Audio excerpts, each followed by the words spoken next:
Anderson County. This is Councilman Brett Sanders recapping May the 20th County Council meeting, and third reading tonight. Thank goodness we got the riparian buffer passed, which it had been supported all the way through each step. I appreciate the citizens for coming out and commenting on it. Basically what that is, instead of getting into all the details of it, anything 50 acres or less has to have a 50-foot minimum riparian buffer that can't be touched, and if it's over 50 acres, it's a 100-foot buffer. So I'm glad to see that we have taken the initiative to get something passed. I know that some of our other counties, I think Pickens just passed one.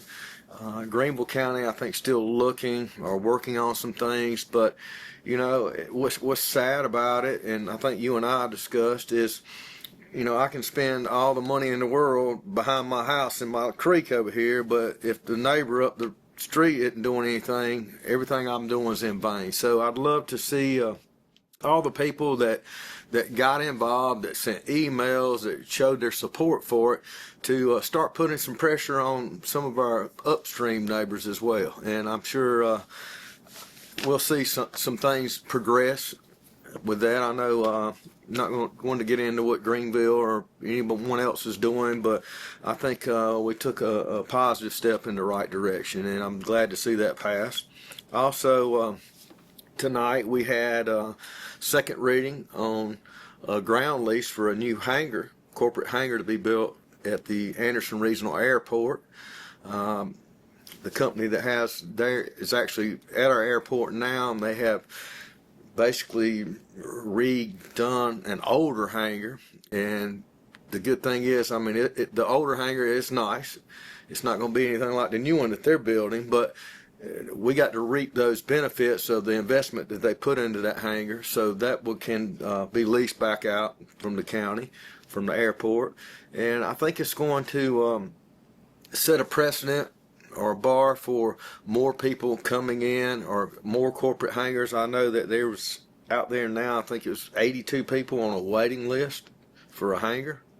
And general aviation and corporate aviation, I mean, that's how our airport runs. It's an enterprise fund. So basically what goes on out there is money that they generate and make on fuel sales, jet fuel sales. So I'm glad to see that as it starts growing out there and we get more corporate hangars, I just think that we're going to see our airport really just continue to climb up. I think our airport manager, Mr. Brett Garrison, has done a phenomenal job. The county's lucky that we have him out there. I know we have some other businesses out there. I think we have a helicopter maintenance facility out there now. So glad to see that area that sometimes overlooked or you don't really think about, that is drawing attention and creating investment opportunities for people and benefiting the citizens of Anderson County. And you're a pilot, and there's a shortage of hangars out there, right? Oh yeah, there's a shortage. You have to wait. I think it took me over a year and a half, 2 years to get a hangar. And the problem you'll see is, like, someone sell their airplane, but they won't give up their hangar. So you've got a hangar out there that we're collecting the rent, but if there's no plane out there flying, buying fuel, so I'm glad to see that. I think there is some discussion about actually raising some of our hangar rents, and that's in talks. And I think when you see something with 82 plus people on a waiting list, it signifies, hey, I think our prices should be a little higher. And that 82 people should be 15 people. And I think, like I said, Mr. Garrison's doing a great job out there, and I think we're going to see just continued growth and improvement out there. So I'm happy for him, and I'm happy for the county.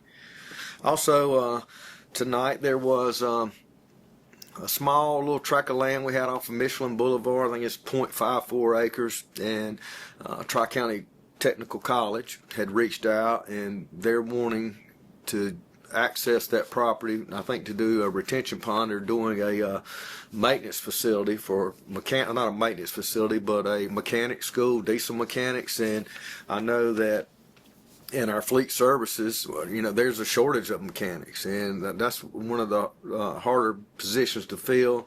And I think there was some discussion in Tri-County Tech. They are going to actually have a program, an apprenticeship. So I think the citizens of Anderson County can get the use of mechanics just being trained. It'll be a good on-the-job experience for the students, and also it'll be an opportunity, and hopefully as they graduate and move forward, it'll be someone that the county could possibly hire to fill some of the positions that we have. So I'm excited for Tri-County Tech. Also tonight we had a small fee deal. It was a $30 million investment, and last year's taxes were $3,500.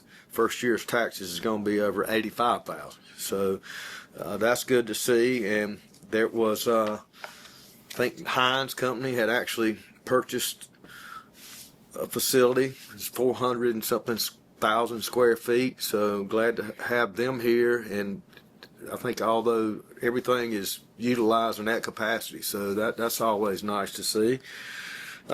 We had a few roads that were Arbor Subdivision.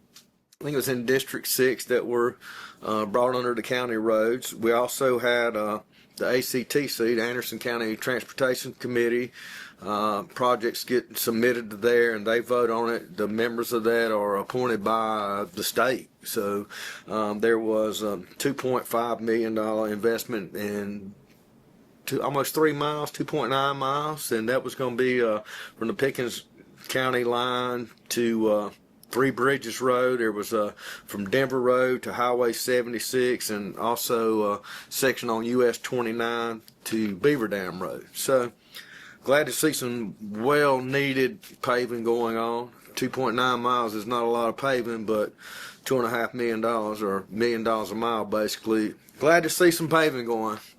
We need a lot more.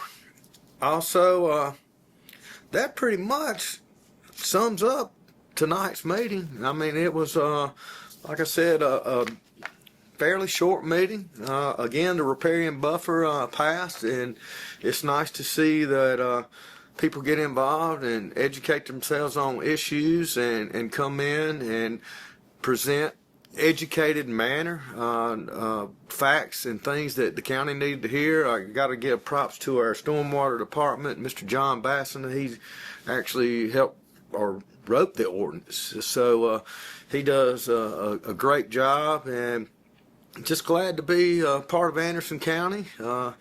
Excited to see it warming up.